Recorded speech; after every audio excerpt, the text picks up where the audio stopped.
ಸ್ವಾರ್ಥವಿಲ್ಲದಿರುವ ಲೋಕ ನಮ್ಮದು, ಇಲ್ಲಿ ಸ್ವಾರ್ಥ ಒಂದೇ ಬಡವನಾಳುವಂಥದು.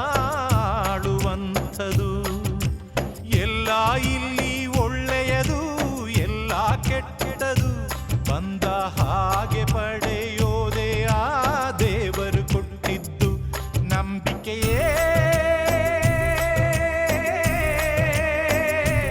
ಇಂಥ ಊರು ಬಿಟ್ಟವರ ಕಾಯೋ ಊರುಗೋಲು, ಆದರೆ ಮೂರು ಬಿಟ್ಟವರ ಮುಂದೆ ಬೂಡ ಮೇಲು.